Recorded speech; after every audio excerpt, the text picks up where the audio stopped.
Bulletin का आगाज करें और सबसे पहले आपको बताएं कि वफाकी वज़ीर दाखिला मोहसिन नकवी और वज़ीर आला खैबर पख्तूनख्वा अली अमीन गंडापुर की मुलाकात हुई। खैबर पख्तूनख्वा में अमन व अमान की सूरत हाल और कुरम में क़याम अमन के लिए इक़दामात पर गुफ्तगू। वज़ीर दाखिला मोहसिन नकवी की वज़ीर आला KP को क़याम अमन के लिए हर मुमकिन ताउन की यकीन दहानी कराई गई। मोहसिन नकवी ने कहा कि कानून नाफिज करने वाले इदारों की इस्तेदादगार बढ़ाने में पूरा सपोर्ट करेंगे। उन्होंने मजीद कहा कि कुरम में क़याम अव्वलीन तरजीह है। तमाम स्टेक होल्डर्स की मुशावरत से कुरम में पायदार अमन के क़याम के लिए इक़दामात करने की ज़रूरत है।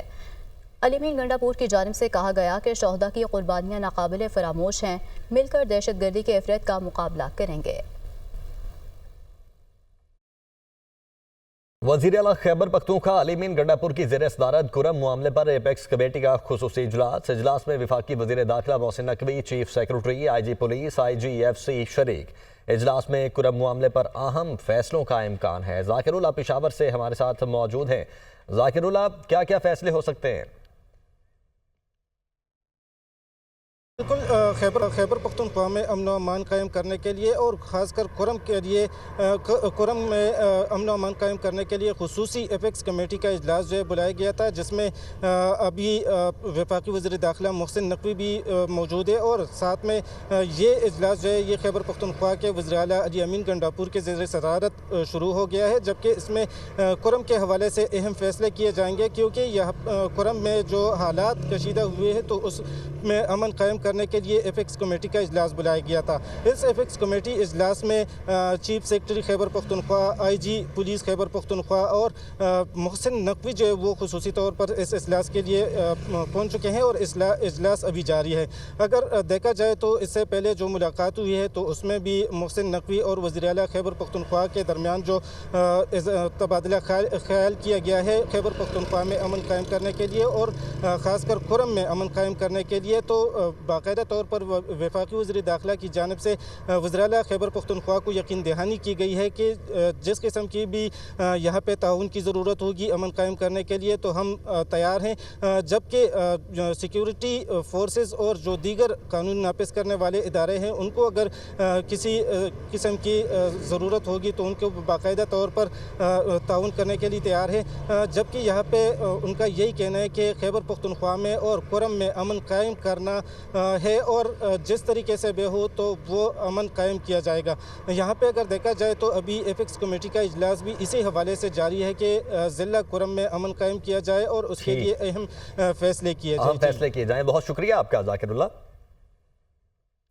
मदारिस रजिस्ट्रेशन बिल तनाज़ा हल करने का मिशन। वज़ीर आज़म शहबाज शरीफ ने मौलाना फजलुर रहमान को आज मुलाकात के लिए मदऊ कर लिया है।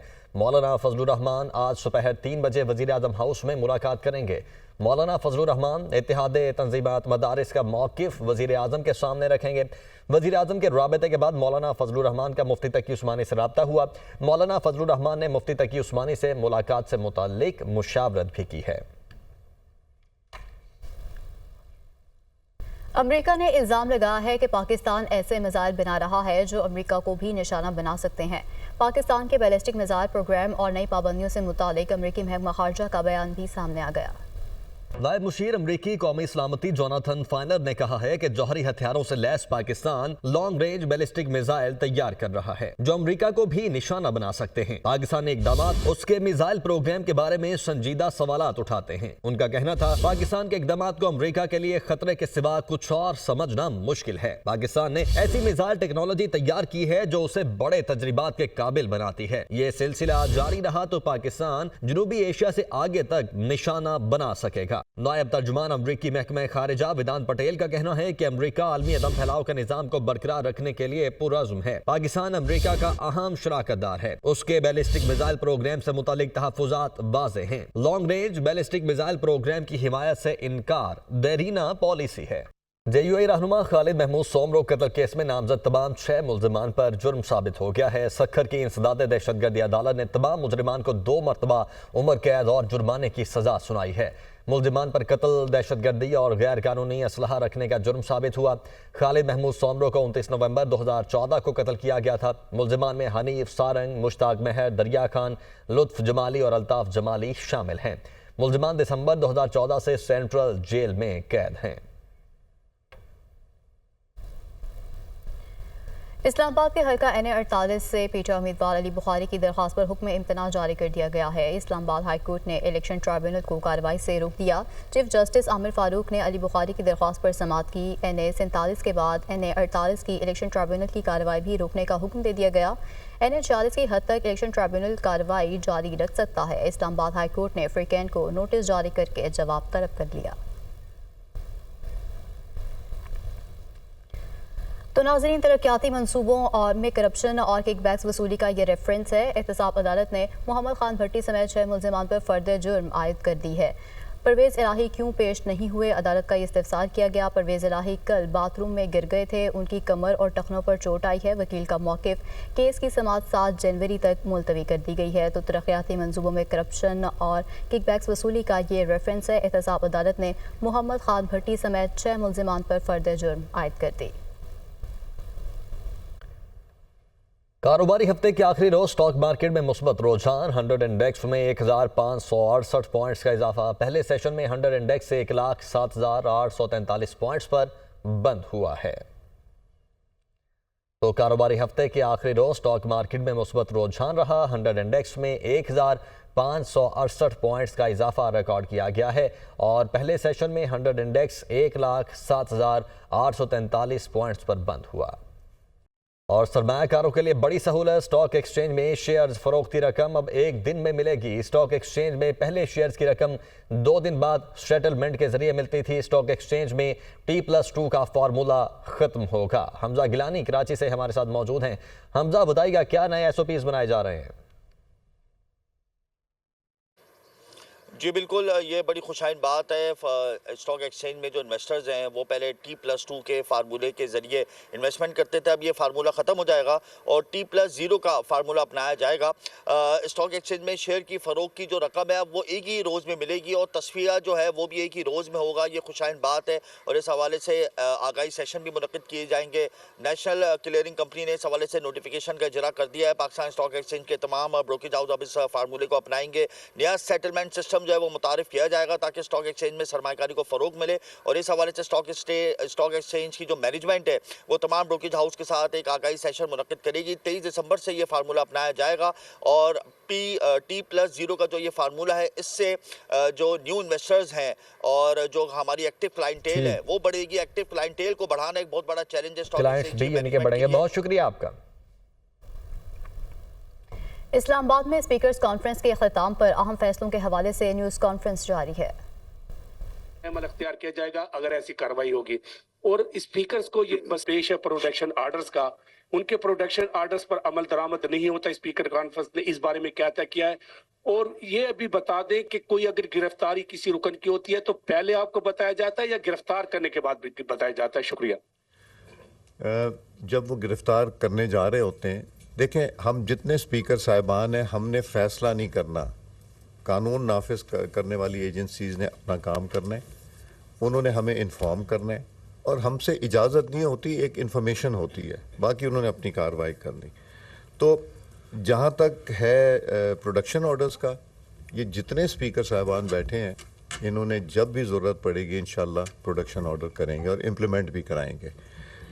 जहाँ तक आदाब का ताल्लुक़ है, पहले हम अपने आप को ठीक कर लें।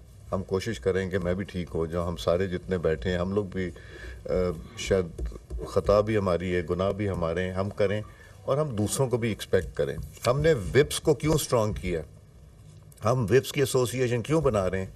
हमें विप खुद आके प्रपोज़ करेगा कि जी मेरे मेंबर ने एक ऐसे नाजेबा अल्फाज इस्तेमाल किए तो मैं खुद प्रपोज़ करूँगा कि उसके ख़िलाफ़ एक्शन ली जाए। उनको खुद भी फैसला करने दें, सिर्फ स्पीकर्स के ऊपर ना डालें। तो ये विप के जो डिपार्टमेंट है उसको हम इसीलिए स्ट्रेंथन कर रहे हैं। जी जनाब। सर, कैसे समाज में जहां पार्लिमान और आइन की बालादस्ती हमेशा से क्वेश्चन रही है, उसमें स्पीकर कॉन्फ्रेंस का इनेकाद बड़ा खुशाइंद है। बड़ा एक बुनियादी सा सवाल सर आपसे करना चाहूँगा कि जो लेजिस्लेटर्स हैं वो दूसरों के लिए कानून पे अमल करके अच्छी मिसाल बन के मेरा ख्याल है एक एग्जाम्पल सेट कर सकते हैं और स्पीकर्स की शायद इससे भी ज़्यादा जिम्मेदारी है। हम ये देखते हैं कि जितनी भी हमारे मोअज़्ज़ज़ ऐवान हैं इनके अंदर जो अपॉइंटमेंट्स होती हैं उसके ऊपर जो है वो बहुत बड़े बड़े सवालिया निशान होते हैं। तो क्या इसके लिए भी कोई एक आप मैकेनिज्म बनाएंगे कि ताकि आपका जो इनेबलिंग स्टाफ है बजाय कि लाइबिलिटी आप लोगों के लिए बने, उसके ऊपर वो मेरिट पे लोग हों जो आप लोगों को असिस्ट करें? नंबर 1। नंबर 2 सर, ये कि कल बड़ी अच्छी एक बात तफसील में आपने की पब्लिक अकाउंट्स कमेटियों के ऊपर, और उनका किरदार यकीनन बहुत अहम है, लेकिन हमारी इस असेंबली में भी 10 माह होने को आए हैं और यहाँ पब्लिक अकाउंट्स कमेटी नहीं बन सकी। तो क्या आपको अपोजिशन की ऑडिट सलाहियतों पे कोई शक है सर? जी, पब्लिक अकाउंट्स कमेटी बनने का ये मैंने दोनों ट्रेजरी और अपोजिशन से कहा था कि जी आप लोग जल्दी फैसला करें, चूँकि ये आपस में म्यूचुअल एक फ़ैसला है, एक अनरिटन लॉ है कि ये अपोजिशन को मिलता है। और मैंने इनको अब लास्ट वार्निंग दी है अगर नहीं करेंगे मैं रिक्वेजिशन कर लूँगा सेशन उसका पब्लिक अकाउंट्स कमेटी का, उसमें जिसको भी इलेक्ट करना है वो कर लें। इसको फंक्शनल करना बहुत ज़रूरी है, और इसका ना चलना जो है ना, ये कोई एक अच्छा रिफ्लेक्ट भी नहीं करता पार्लियामेंट के ऊपर, और ये मुनासिब भी नहीं। जहाँ तक आपने अपॉइंटमेंट्स की बात की, तो नेशनल असेंबली ऑफ पाकिस्तान ने तो कानून पास कर दिया, हम एक मेंबर के अगेंस्ट 4 से ज़्यादा एम्प्लॉय नहीं रखेंगे। अगर हमारा 100 मेंबर है तो 400 से ज़्यादा एम्प्लॉयमेंट नहीं हो सकती। हमने डेपुटेशन बंद कर दी है हमने फेडरल पब्लिक सर्विस कमीशन को रिक्रूटमेंट दे दी। कम से कम मेरे पीरियड में रिक्रूटमेंट नहीं होगी, जो नंबर है उसको हम नीचे लेके आएंगे। मेरिट बेस्ड हो गया। अब आप में से कोई भी स्टाफ का मेंबर है, उससे ये पूछें तुम्हारी सीनियरिटी क्या है, क्या तुमसे ऊपर बैठा हुआ, नीचे बैठा हुआ कोई आदमी तुमसे ऊपर प्रमोट हो गया या नहीं हुआ। 100% प्रमोशन ऑन मेरिट होगी, कोर्स करने के बाद होगी, टेस्ट के ऊपर होगी, और पहले हम अपॉर्चुनिटी अपनों को देंगे। और 20 ग्रेड से नीचे तो हमने डेपुटेशन लेनी ही नहीं। अगर लेनी है कोई स्पेशलिस्ट लेंगे तो वो मोर देन 20 ग्रेड। तो हम अपनी स्ट्रेंथ रिड्यूस करेंगे इंशाल्लाह, और रिड्यूस रिटायरमेंट के थ्रू करेंगे, और इंशाल्लाह इसको इंस्टीट्यूशन बनाएंगे। और स्पीकर की अथॉरिटी को मैंने कर्टेल कर दिया, मैं अपने आप को कर्टेल किया। जो कलेक्टिव विजडम होगा, मेरी जो फाइनेंस कमेटी है उसमें मेरे मनपसंद मेरे दोस्त नहीं बैठे, उसमें हर पार्टी के सीनियर लोगों को मैंने बिठाया है। अमीनुल हक साहब हैं, नवीद कमर साहब हैं, आमिर डोगर साहब हैं, तो इस ऐसे लोगों को बिठाया है जो कंट्रीब्यूट करें और हम इस इंस्टीट्यूशन को बिल्ड करें। तो इंशाल्लाह आपको अच्छी हवाएं आएंगी इधर से। जी हाफिज साहब, आप बड़े हैं, बुजुर्ग। कॉन्स्टिट्यूशनल एम्बिग्युइटीज की बात की थी। एक मसला है जो इस वक्त पार्लियामेंट की तवज्जो का तालिब है, वो है लोकल बॉडीज का, जिसमें आप देख रहे हैं कि पंजाब और इस्लामाबाद में नहीं हो सके, और केपीके के जो लोकल बॉडीज के मेंबर्स हैं वो इख्तियारात मांगने के लिए